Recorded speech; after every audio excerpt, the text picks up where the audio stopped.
Hola, salam CGM Talks Part 2. CGM Talks about football. Sebelum kita mulai, gue akan minum kopi dulu.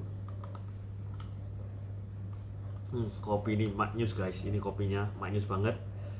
So, di episode kali ini gue akan membahas tentang peran seorang pelatih untuk klub sepak bola dan beberapa pelatih ternama yang ada di Eropa, beberapa pelatih top ternama yang ada di Eropa. Jadi hari ini kita akan ngobrol santai ya guys, santai banget. Oke, seorang manajer atau pelatih dalam sebuah klub sepak bola itu sangat penting ya guys. Bisa dibilang selain pemain sepak bola itu sendiri, pelatih itu adalah salah satu yang penting. Jadi peran pelatih di sana itu kayak seolah-olah itu kalau ibaratnya kayak tubuh manusia itu, peran pelatih itu adalah otak. Jadi pelatih itu adalah otak dari sebuah tim. Nah, menurut aku sendiri yang dari dulu dari kecil emang pencinta fans sepak bola dari umur 7 tahun, pelatih yang handal itu biasanya memiliki beberapa kriteria ya guys. Oke, gue akan ngomongin yang pertama. Kriteria pertama itu pelatih yang sangat akan kaya taktik. Jadi taktiknya dia itu emang bener-bener kaya banget. Jadi dia itu setiap dalam pertandingan dia itu ada plan A, plan B, plan C, plan D. Nah itu adalah seorang pelatih top. Ciri-ciri pelatih top kedua yaitu adalah pelatih yang memiliki filosofi bermain. Jadi filosofi bermainnya itu benar-benar punya ciri khas. Jadi punya karakter. Kalau ibaratnya tuh pelatih itu dapat memberikan karakter kepada tim itu sendiri. Ketiga, pelatih yang top itu adalah pelatih yang dapat mengontrol ruang ganti pemain. Jadi pelatih-pelatih yang dapat memberikan apa ya? Kalau bisa dibilang itu dia itu bisa mengontrol pemain-pemain bintang sampai pemain bintang itu memberikan maksimal kemampuan maksimalnya ke tim itu. Dan yang keempat adalah yang pelatih yang memiliki karakter ya, karakter, disiplin dan sebagainya guys. Emang itu penting banget. Oke, jadi hari ini gue akan bahas beberapa pelatih yang menurut gue itu adalah pelatih top di klub sepak bola, terutama di Eropa ya guys. Karena Eropa as you know, top liga di sana adalah Liga Inggris, Liga Italia dan Liga Spanyol.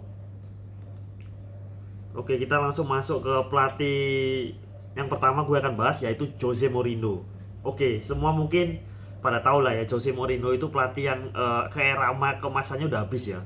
Dulu sama ke era kemasan Jose Mourinho itu saat di Chelsea dan Inter Milan. Saat Chelsea dia kalau nggak salah dia beberapa kali bawa Chelsea juara Premier League dan juga eh, trofi Liga Inggris di sana, Carling Cup, FA Cup dan sebagainya. Sementara di Inter Milan dia peraih treble ya guys. Tapi semenjak itu Mourinho itu udah mulai menurun guys. Jadi menurunnya itu udah mulai merosot karena kayak permainan Mourinho itu udah lebih ke defensif banget. Jadi kayak udah gampang terbaca. Sementara di era modern football ini itu pelatih-pelatih top itu udah mainnya attacking football mostly. Jadi kayak aku udah melihat kayak Mourinho ini masa ke masanya udah turun. Dan sekarang dia ngelatih Roma kan. Dan Roma kan, which is you know lah ya, Roma itu adalah mediocre banget sih. Klub mediocre banget yang menurutku kayak ya it's just fine lah. Just Mourinho. Jadi Mourinho itu tipe pelatih yang lebih mengandalkan sisi bertahan. Sementara gue lihat kayak sisi bertahan di era modern ini udah kurang banget sih guys. Nah setelah itu ada satu lagi pelatih yang mirip dengan Mourinho yang mengandalkan sisi bertahan. Kalian sudah pasti tahu, yaitu Diego Simeone. Ya, pelatih Atletico Madrid itu emang benar-benar somehow itu dia benar-benar mengubah Atletico menjadi pesaing gelar La Liga, which is saat itu La Liga emang dikuasai oleh Barcelona dan Real Madrid guys. Jadi Atletico bisa mendobrak kedua tim itu udah hebat banget sih guys.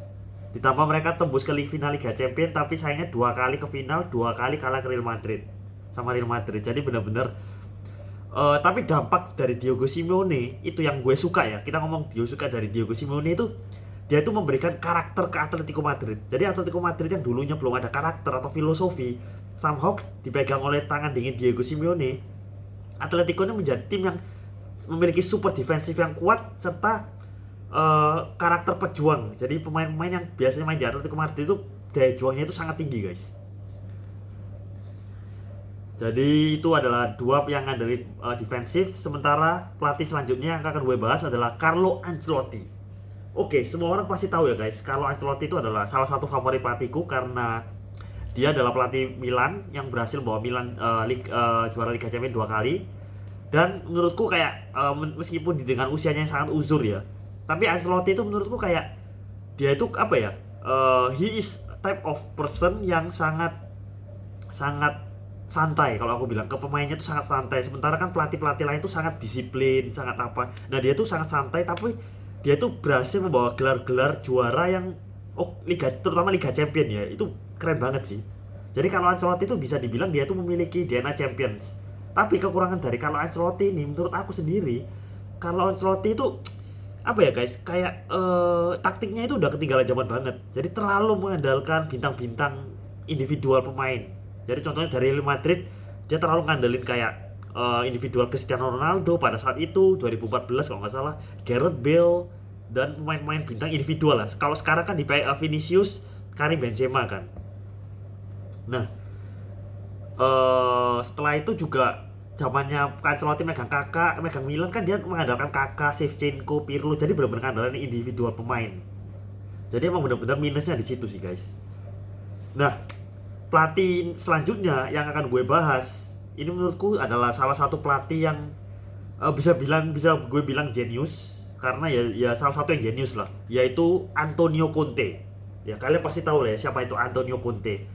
Oke, kelebihan dari Antonio Conte yang menurut gue yaitu dia itu selalu memberikan karakter dan filosofi mental juara ke tim-tim yang dia pegang. Contoh, Juventus yang sudah berpuluhan tahun tidak juara Serie A, akhirnya dipegang tangan dengan Antonio Conte, akhirnya berhasil juara Serie A.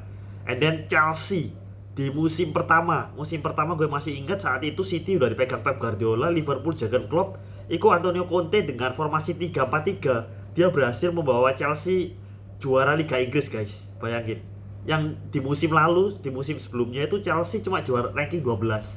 Jadi benar-benar Antonio Conte ini dengan formasi 3-4-3 dia itu emang hebat banget. Nah, selanjutnya di Inter Milan juga dia berhasil mematahkan dominasi dari Juventus untuk meraih gelar Serie A, which is itu musim lalu dengan Lukaku dan Hakimi. Namun kekurangan Antonio Conte yang menurut gue ini paling parah ya guys, yaitu dia itu orangnya sangat temperamental. Jadi kayak semisal nih dia minta direktur uang untuk belanja di bursa transfer tapi nggak diturutin, dia ngambek. Nah, ngambek akhirnya dia resign. Nah, sering kayak gitu. Jadi kejadiannya itu nggak cuma di Inter Milan yang musim lalu kejadian, dan di Juventus pun juga kejadian juga. Jadi saat di Juventus itu Antonio Conte dia itu minta uang ke board untuk memperkuat skornya untuk di Liga Champions. Tapi boardnya saat itu tidak menyanggupi. Hal yang sama dengan Inter Milan, malah Inter Milan saat musim lalu itu dia krisis ekonomi, terpaksa menjual beberapa pemain bintang. Nah, dari situ Antonio Conte dengan dengan emosionalnya dia gampang banget untuk keluar dari klub itu. Jadi kalau kamu kalau seorang Antonio Conte itu harus diturutin guys, harus diturutin banget. Oke, pelatih selanjutnya yang gue akan bilang yaitu adalah Jurgen Klopp. Ya, you know lah Jurgen Klopp. Jadi Jurgen Klopp itu adalah pelatih Jerman yang mengandalkan gegenpressing. Apa itu gegenpressing? Jadi gegenpressing itu adalah one on one marking sih. Jadi taktiknya itu dia itu one on one marking. As you know sekarang Liverpool yang sudah puluhan tahun nggak pernah juara Premier League ya guys, dipegang oleh Jurgen Klopp. Dia berhasil juara Premier League, hampir seluruh trofi baik Eropa, dunia maupun Liga Inggris disapu bersih sama Jurgen Klopp. Itulah kehebatan oleh seorang Jurgen Klopp sih. Dan Jurgen Klopp itu adalah pelatih yang bisa dibilang dia itu orangnya sangat daya juangnya sangat tinggi, karena as you know pada saat 2000 sebelumnya pada saat final Liga Champions dia kan kalah sama Real Madrid kan guys.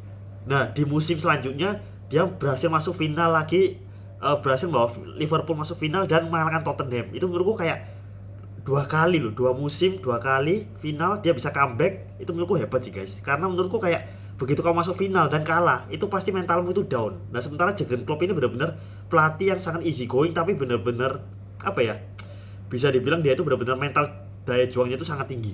Jurgen Klopp dengan style gegenpressing. Nah, next pelatih yang jempolan atau top menurut gue adalah Pep Guardiola. Ya semua pasti tahu lah ya Pep Guardiola, apa yang dia lakukan di Barcelona, apa yang dilakukan di Bayern Munchen. apa yang dilakukan di Manchester City itu benar-benar yang speechless lah ya. Barcelona dibuat Liga Champions bolak-balik 2 kali berturut-turut. Bayern Munchen menjadi tim yang sangat-sangat strong. Terus ketiga juga ketiga Manchester City ya, you know lah sekarang Manchester City mainnya kayak gimana. Jadi benar-benar Pep Guardiola itu kayak dia tuh memberikan karakter kepada sebuah tim, dan emang benar-benar how he manage the team, how he manage the player is very very bisa dibilang sangat-sangat keren lah, gue bisa bilang. Dia itu bisa memotivasi pemainnya untuk mengeluarkan seluruh kemampuan terbaik di lapangan. Itu Pep Guardiola. Makanya, dan juga taktiknya tiki taka. Tiki takanya Pep Guardiola itu benar-benar salah satu yang bisa dibilang salah satu yang ciri khas lah kalau aku bilang. Pada saat Pep Guardiola megang Barcelona, tiki takanya emang benar-benar Barcelona tidak tersentuh dengan ada Messi di sana. Itu emang benar-benar bisa dibilang one of the role model lah di pelatih di era tahun 2000-an. Nah, setelah Pep Guardiola gue akan bahas pelatih yang menurut gue paling jenius ya sebenarnya. Itu actually masih ada satu lagi, yaitu adalah Zinedine Zidane. Oke, kenapa gue bilang jenius? Ini Zidane berhasil membawa Real Madrid 3 kali juara Liga Champions berturut-turut. Itu menurutku bukan suatu hal yang coincidence, guys. Zidane itu menurutku ada seorang yang pelatih yang bertangan dingin. Pertama, dia itu adalah jenius. Kedua, dia itu benar-benar pelatih yang bisa mengandalkan seluruh kemampuan pemainnya. Dia itu mengerti semua kemampuan pemainnya. Dia itu mengerti tim dan sebagainya. Dia itu benar-benar tidak hanya sebagai pemain, tapi dia itu sebagai pelatih, dia itu adalah pelatih yang sangat-sangat jenius. Jadi Zidane itu adalah seorang maestro kalau gue bilang. Maestro dalam sepak bola, baik dari sisi pemain maupun pelatih. Gue selalu salut sih di tangan Real Madrid. Zidane, Real Madrid itu kayak ibaratnya itu invincible lah, invincible terutama pada saat lawan Barcelona. Dulu sebelum tangan Zidane itu Real Madrid sering keok ya lawan Barcelona. Sementara setelah dipegang Zidane, benar-benar Real Madrid itu berubah jadi one of the toughest opponent. Bahkan seorang Messi pun bilang Real Madrid di tangan Zidane itu benar-benar sangat kuat banget. Jadi benar-benar tiga kali Liga Champions berturut-turut itu menurutku bukan hal yang hal yang mudah ya. Berturut-turut guys, 3 kali. Zinedine Zidane is one of my best top of manager. Kalau gue sih Zinedine Zidane. Oke, kita masuk ke special mention. Jadi gue special mention di sini gue akan sebutin satu nama, yaitu Hansi Flick. Oke, Hansi Flick meskipun dia dia hanya melatih Bayern Munchen kurang lebih cuma 2 musim. Pada saat itu Bayern Munchen benar-benar bermain seperti robot.